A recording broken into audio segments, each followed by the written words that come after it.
날마다 큐티하는 여자 김양재 목사입니다.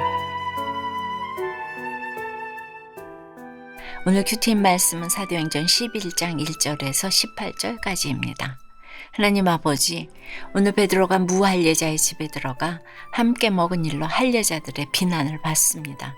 전도를 하다 보면 세상 비난을 받을 때가 참 많은데 성령의 변명을 어떻게 해야 할지 알기 원합니다. 말씀해 주시옵소서. 듣겠습니다. 오늘 1절에 유대에 있는 사도들과 형제들이 이방인들도 하나님의 말씀을 받았다함을 들었더니 라고 하는데 이게 무슨 말씀일까요? 지난 10장에서 베드로가 고넬료의 집에서 말씀을 전할 때 그 말씀을 듣던 모든 이방인들에게도 성령이 임하지요. 드디어 이방의 복음의 문이 열렸다는 소식이 유대에 있는 사도들과 형제들에게도 전해졌다는 것입니다. 그렇다면 베드로야 수고했다. 엄청난 일을 했구나. 칭찬하는 것이 마땅하지 않습니까? 그런데 2절과 3절에 보니 왜 무할례자의 집에 들어가 함께 먹었느냐 하고 되레 베드로를 비난합니다. 저 또한 가정을 살리려고 수십 년 동안 큐티책 들고 간증을 수없이 했는데 가정을 살리느라 참 수고했다는 칭찬과 격려만 들으면 얼마나 좋겠어요. 그런데 아니 왜 여자가 나서서 그렇게 전하냐는 소리도 들었습니다. 내가 십자가 지고 복음을 들고 나아가도 그렇습니다. 본질은 어디로 가고 비본질적인 문제로 직장에서 학교에서 집안에서 벼랑간 비난받고 왕따 당할 수 있습니다. 이럴 때 예수 믿는 우리는 무슨 변명을 어떻게 해야 할까요? 성령의 변명은 첫째, 차례로 친절하게 설명합니다. 4절에 베드로가 그들에게 이 일을 차례로 설명하였다고 합니다. 니들 왜 이래? 내가 뭘 잘못했다고 이래? 원망하고 따지고 대들지 않고 차분하게 차례대로 설명할 수 있었던 이유는 뭘까요?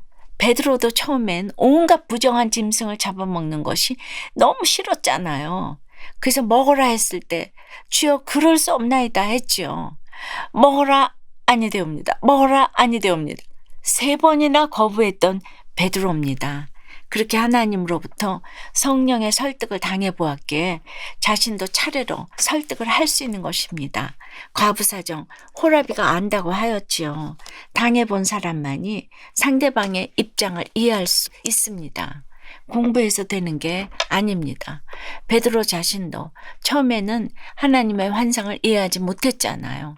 그러니 하물며 할례받은 유대인들이 이 사건을 어찌 이해할까 싶었을 것입니다.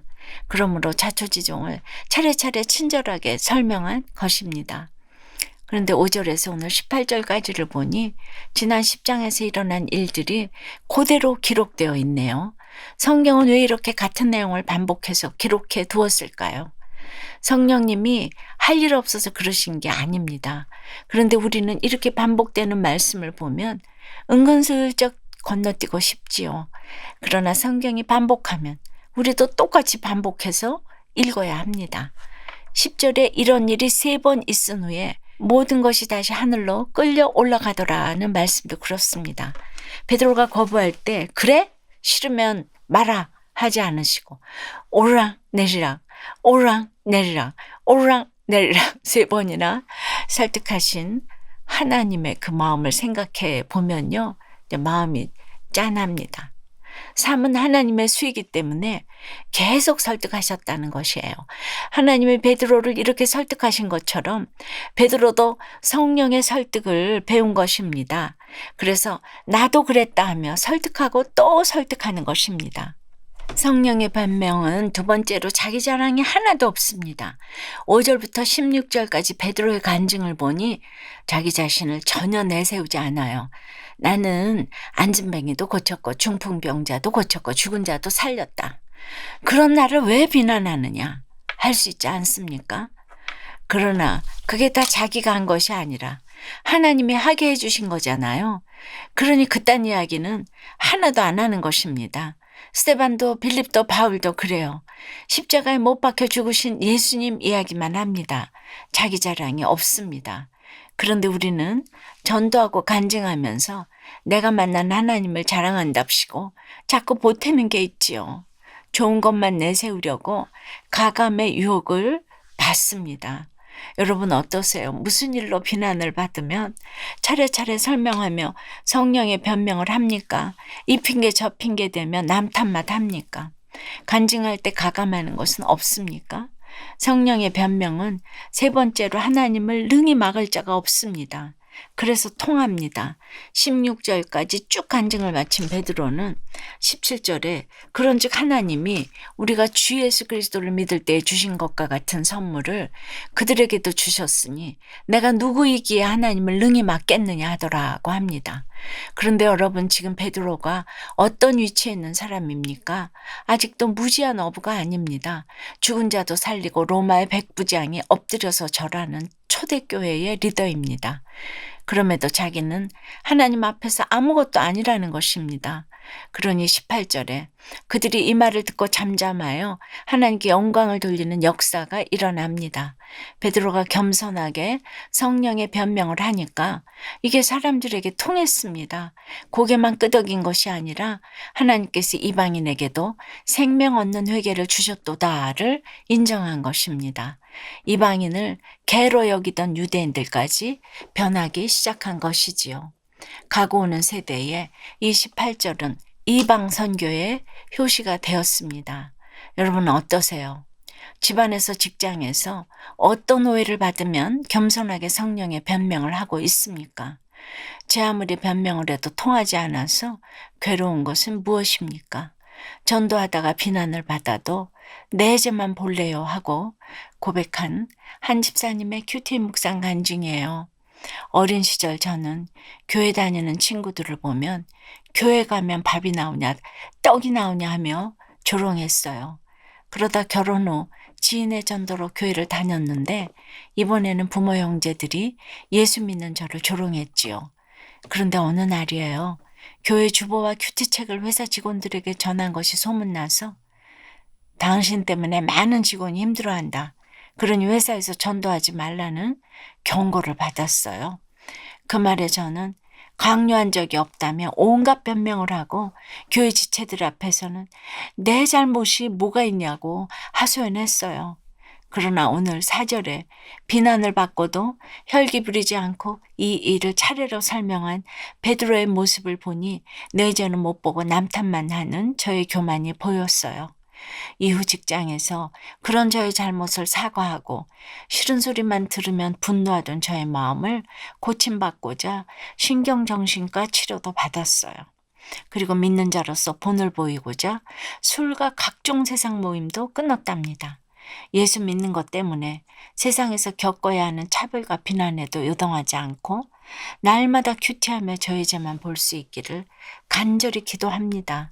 오늘 17절 말씀처럼 능히 막을 자 없으신 하나님만 의지하며 구원의 노래를 부르기 소망합니다. 저의 적용은 내 열심의 죄를 인정하며 저 때문에 힘들어하는 직원에게 찾아가 음료수를 건네며 사과하겠습니다. 공동체에서 저의 부족한 부분을 솔직히 고백하며 저의 인간적인 열심과 교만을 보겠습니다입니다. 성령의 변명은 형제가 비난할 때 차례로 친절하게 설명하는 것입니다. 자기 자랑이 하나도 없습니다. 그리하면 하나님께서 변론해 주십니다. 하나님을 능히 막을 자가 없어서 통할 수밖에 없습니다. 오늘 하루도 그렇습니다. 내가 복음 때문에 집안에서 학교에서 직장에서 그 어떤 비난을 받아도 그저 낮아진 자세로 내가 그랬다, 나도 그랬다, 있는 모습 그대로를 이야기하면 성령님이 도와주실 것입니다. 성령의 변명이 되어서 모든 문제가 해결될 줄 믿습니다. 기도드릴게요. 영광의 주님, 이렇게 날마다 큐티할 때마다 하나님의 말씀을 차례로 설명하여 주시니 감사합니다. 그럼에도 오늘 베드로처럼 주님 그럴 수 없나이다, 할 수 없나이다 하는 저희들입니다.